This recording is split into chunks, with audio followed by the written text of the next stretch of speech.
A continuación, Frankenstein o el moderno Prometeo, por los alumnos de tercero y cuarto de primaria. Capítulo 1. El joven explorador.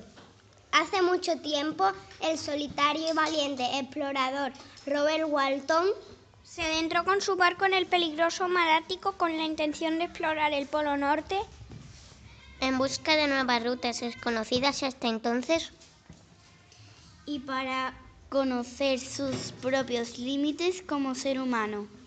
Un tormentoso día, navegando a través del peligroso mar mientras esquivaban enormes trozos de hielo, el capitán y su tripulación creyeron ver una imagen sorprendente. Allí, en aquel inhóspito territorio, a miles de kilómetros de cualquier lugar habitado, divisaron entre la nieve y la nieve la silueta de un trineo tirado por perros y conducido por un hombre de tamaño gigantesco. Al rato, esta silueta desapareció en la bruma. Al día siguiente de tan extraña visión, la tripulación del barco encontró algo también increíble. Entre las oscuras aguas del océano, flotando sobre un trozo de hielo, a la deriva, se hallaba un hombre casi muerto de frío y los restos de un trineo. Con ayuda de cuerdas izaron al moribundo y el capitán Walton lo alojó en su camarote. Tenía ojos enloquecidos y a la vez cierta ternura.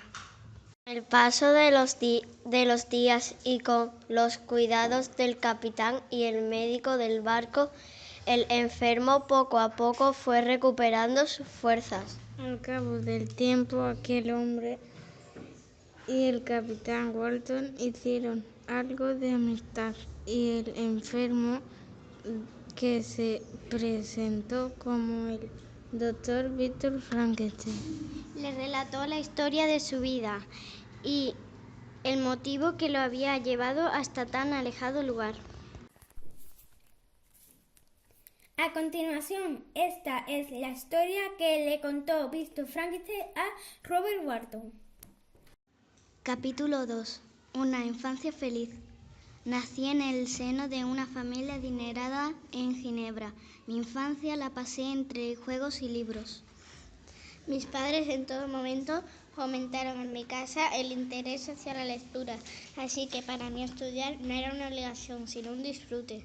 Entre los numerosos libros que leí, me gustaron especialmente aquellos que trataban sobre la cura de las enfermedades y el poder vencer a la muerte. Esto último mi padre me dijo que era imposible, aunque yo seguí leyendo acerca de ello. Les hablaba de ello a menudo a mi amigo Henry y mi prima Elizabeth. A la muerte de mi madre, la idea de superar la enfermedad y vencer a la muerte me obsesionó. Así que decidí dejar mi ciudad y viajar a Ingolstadt para entrar en la universidad y avanzar en mis estudios. Un tiempo después me despedí de mi padre, mi amigo Henry y Elizabeth, rumbo a la universidad, y con la idea de poder superar a la naturaleza y vencer a la muerte y alcanzar el mismo poder que Dios. Capítulo 3. Estudios científicos. En la Universidad Víctor dedicó sus estudios a la ciencia. Se hizo amigo de su profesor de química. Este le dejaba su laboratorio para avanzar en sus estudios. Y en 2 años consiguió aprender todo lo que sus profesores podían enseñarle. Su mayor inquietud era saber de dónde procedía la vida.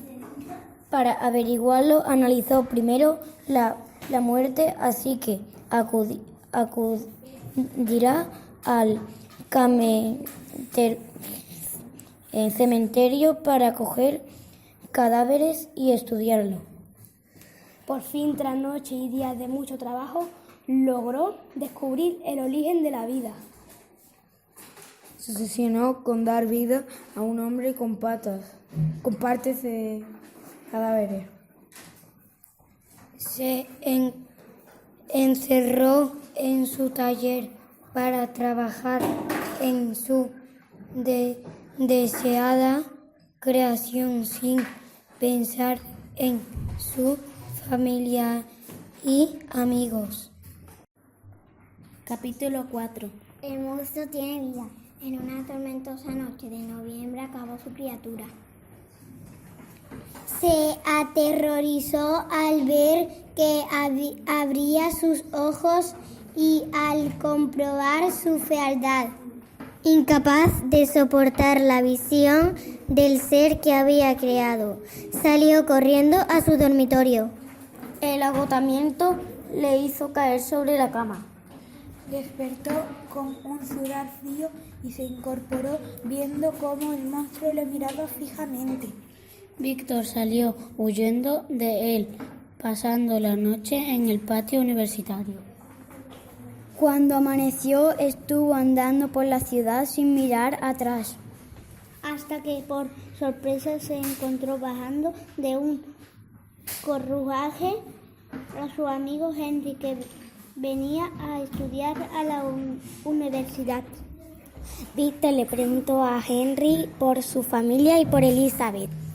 Llevó a Henry a su residencia y estando allí creyó ver al monstruo y cayó al suelo sin conocimiento. Pasó varios meses muy enfermo, pero gracias a los cuidados de Henry se recuperó.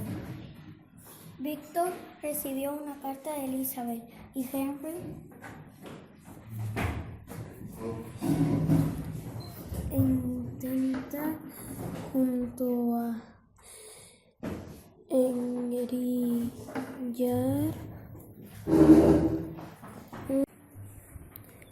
intenta junto a Henry llevar una vida distinta a su etapa anterior.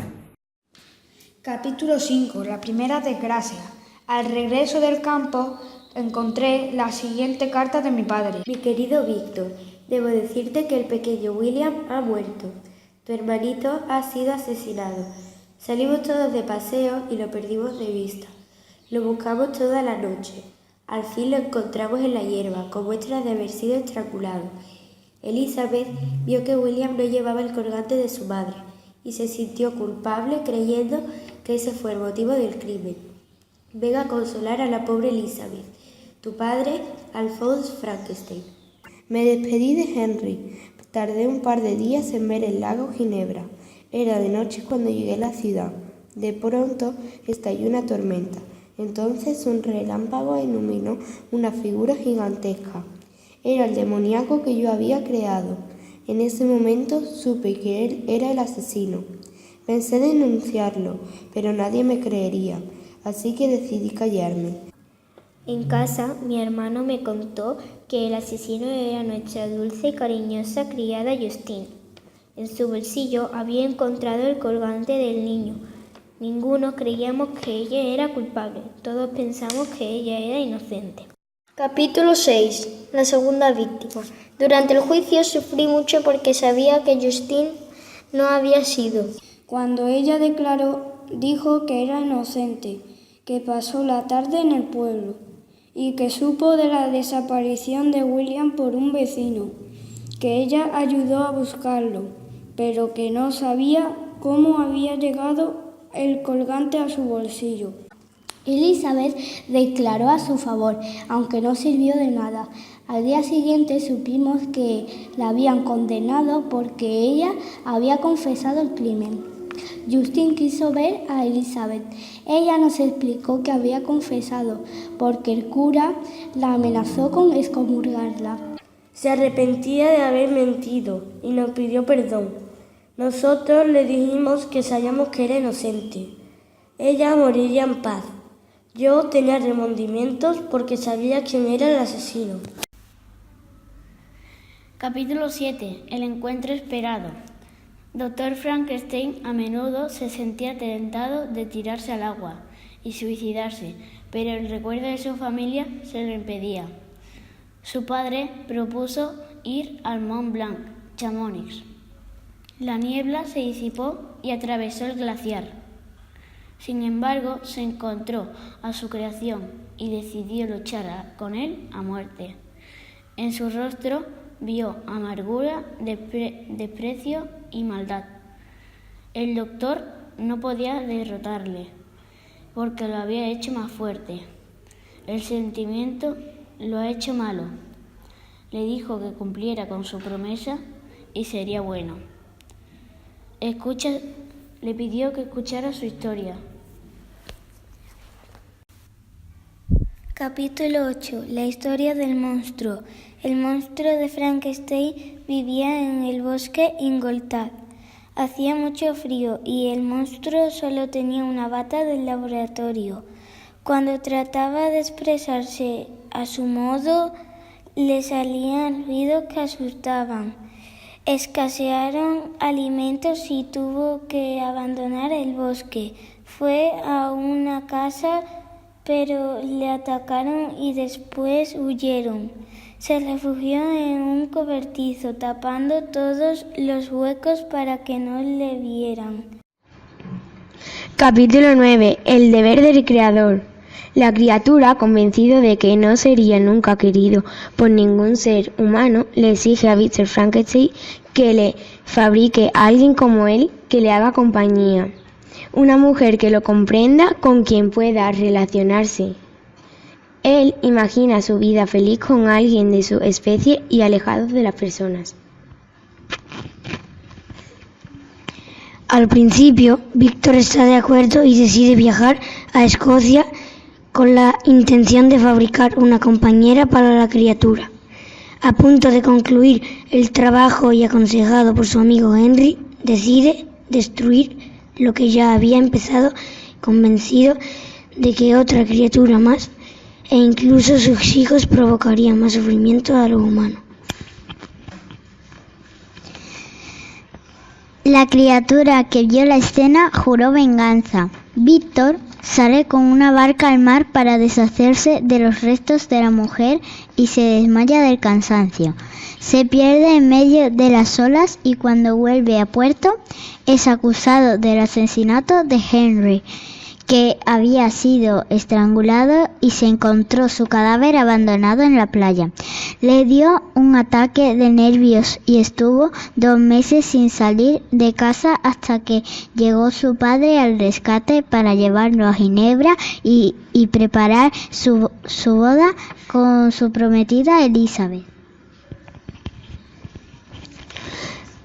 En la noche de boda, en un balneario cerca del lago y aprovechando que Víctor había salido unos minutos del edificio, la criatura estranguló a su reciente esposa.